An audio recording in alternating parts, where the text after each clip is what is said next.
Thank you, darling. It's interesting how the truth can sometimes seem might malleable, depending upon your point of view. Like how those dime novels make you out to be something you're not? Jack, don't be starting trouble. No, he's right. They do tend to exaggerate. Did they exaggerate your part in taking down the Daltons? Well, I was there in the flesh, boy, so I saw what happened firsthand.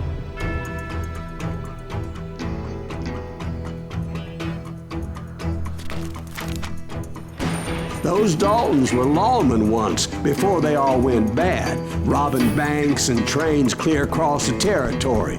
Until Coffeeville, of course. I was one of the citizens who took up arms that day. Fighting on the side of right? I did my best, sir.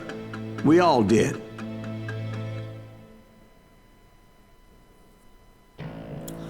Eh bien salut tout le monde, c'est Isgard. Aujourd'hui on se retrouve pour un nouvel épisode où cette fois-ci j'ai l'impression que c'est Ben le barman qui raconte un peu, où on va à la chasse des Dalton, j'imagine. On l'appelle le chasseur et j'espère que ça vous plaira. It was early morning. One of my friends was a local gunsmith, and he handed out firearms to anybody who'd take one. You see, the Daltons got it in their heads to rob two banks at the same time. Two banks on the same damn street. Story was Bob Dalton's girl was always riding him about how he had no ambition. Oh, you're nobody next to Jesse James, she'd say. Finally, the bastard took his brothers to Coffeeville just to shut her up. Right. It's always the woman's fault. Well, the locals recognized the Daltons right off. Before they could get away, half the town took up arms to defend their property.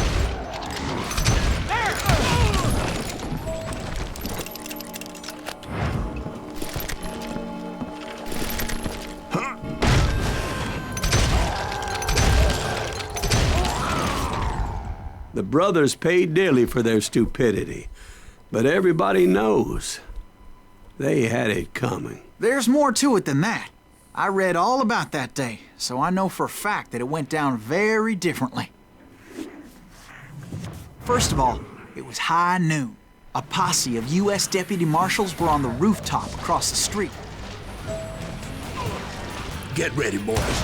They're gonna make a move. The lawmen had been tracking the Daltons for months. Now they finally had them dead to rights. Among them was a bounty hunter feared by many a lawbreaker. The marshals tried to get the Daltons to surrender. They'll give up eventually. We just gotta wait the son of the bitches out. This bounty hunter knew that the brothers were far too proud to ever lay down their guns.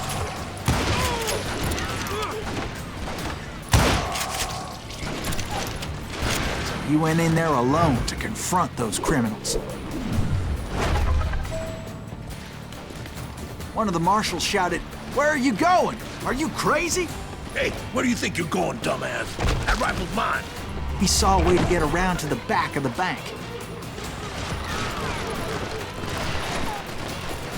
Then he figured out how to hit the Daltons from a direction they weren't expecting.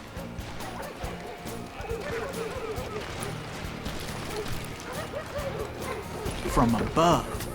Fortunately, a water tower was right there.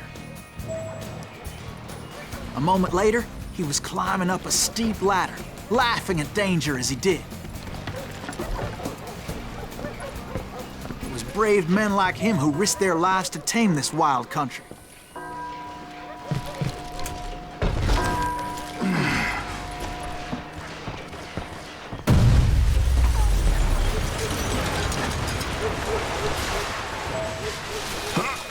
We've got company. Heroic men like him, who did what other men couldn't or wouldn't to make this country free. Like Jim Bowie and Davy Crockett, who died defending the Alamo.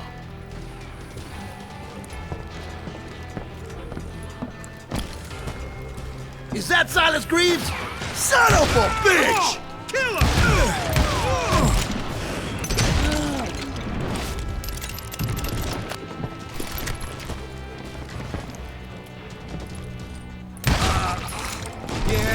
know you can't beat me.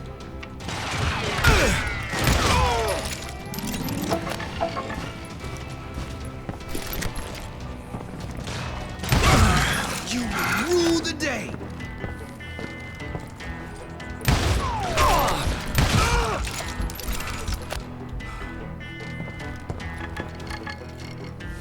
Alors, une pépite est proche. Pépite est proche, pépite. Eh, Pépito. Peut-être dans un coffre, voilà. Tout simplement. Et bah du coup, on a gagné un point. Génial. Alors, ça fait quoi? Vous rechargez vos revolvers en 2 temps 3 mouvements. On va prendre une capacité de munitions. Over there! Hop. Ok. Gros fail. J'ai raté le QTE et j'ai raté le second QTE, quoi. Badass. Alors déjà, je vais remettre mon point là où je l'avais mis. Donc c'était en munitions. Voilà. Je fais E. Over there! Et ensuite, là, je le tue direct. Voilà, je me trompe pas. Je fais pas mon gros boulet. That's Silas Greaves! What the hell? Blam! Blam! He came away victorious, taking down those thieving Daltons. 3, non. Voilà, un seul, ça me suffit.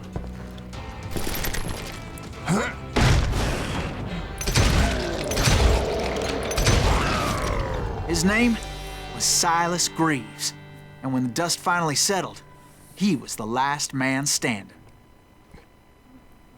Sorry, kid, but that just wasn't the way it happened.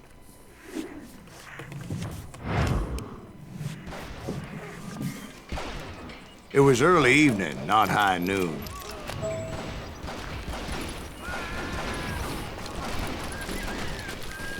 I was late to the party and Coffeyville was already up in arms. The Daltons blew up a safe, and we're all set to hightail it out of there. Those pathetic deputies surrounding the bank were dropping like flies.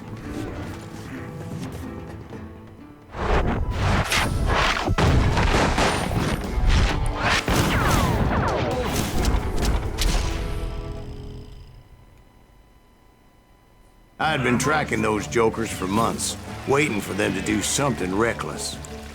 In for the kill. And finally, they did. Those stupid bastards decided to rob 2 banks at the same time in the same town where everybody knew them. But they still had friends in Coffeyville. Waste your bullets. Go ahead.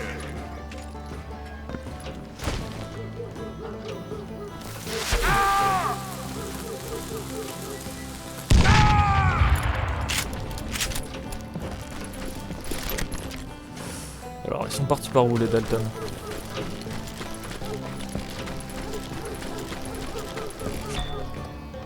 Ok,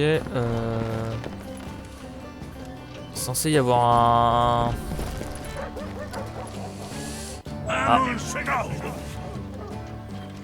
Ah d'accord, ouais, je recommence là, ok. You can't get me. Donc j'ai réussi à tirer dans le...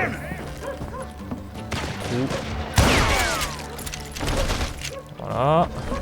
Comme ça, je sais pas gâcher mes munes.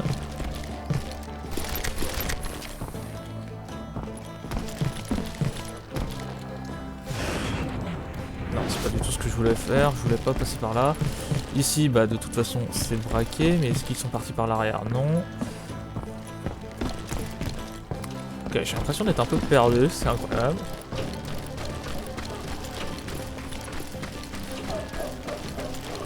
J'ai vu que par ici, là, il y a un truc qui sonne, qui doit être dans le coin.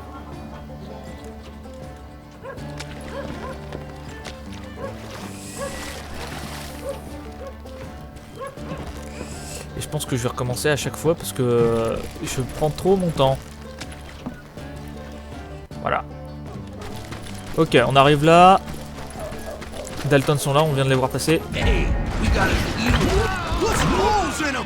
Those friends came after me like a pack of wild dogs, tooth and nail. They were coming at me from all directions. Ok, ils sont partis par où? I caught sight of the Daltons running with the money and didn't want to Ça, lose c'est them. des alliés, Problem ok. was, they knew the town better than I did. To top it off, I found myself in the middle of another shootout. Allez, tiens, bim. Did the Daltons hole up in somebody's house? No, it was the Smiths, I believe. They were cousins of the Daltons, and they were shooting at the Browns, who were shooting at the Daltons, which wasn't any surprise, because those two families have been feuding forever. And since the Joneses are related to the Browns, they shot at the Smiths, pissing off the Heimhoffers, whose daughter recently married a Smith. Well, bullets were flying every which way as all the old feuds in Kansas caught fire all at once. There was a hell of a lot of pissed off people in Coffeyville that day. But that's just the way life is sometimes. Shit happens.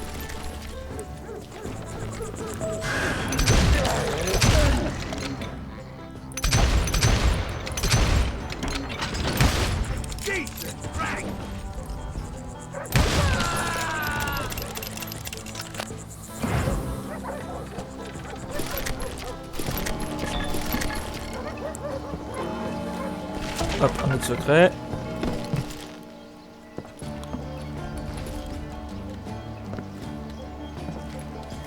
Ok.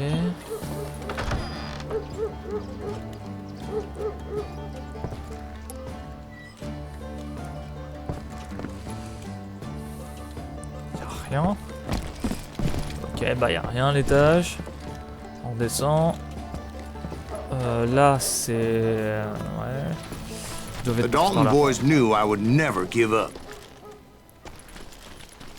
Those Daltons weren't the sharpest knives in the drawer, but they always stood together. They set a trap to slow me down and allow at least two of them to escape. The third brother stayed behind to plant me, just in case that trap of theirs didn't work.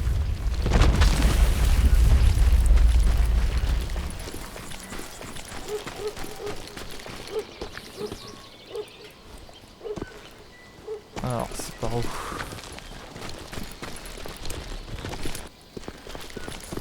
Ah bah voilà. It was Emmett, the youngest, and he decided to stand his ground and face me down. I ain't afraid of you, Silas Greaves. This is where it ends for you. He was determined to protect his brothers. And I understood how he felt. Taking me on all by his lonesome wasn't exactly a recipe for a long life.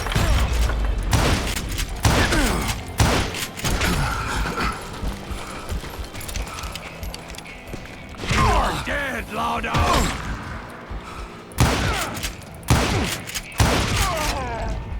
But Emmett Dalton survived the robbery in Coffeyville. He's the only Dalton who did. They say he was shot 23 times. Well, Dwight, who do you think put all those damn holes in him?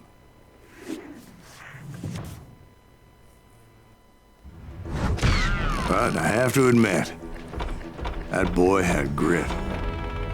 Et bien voilà, on vient de terminer l'épisode des Dalton, donc assez sympa parce que du coup on a pu voir 3 histoires différentes pour le même cambriolage.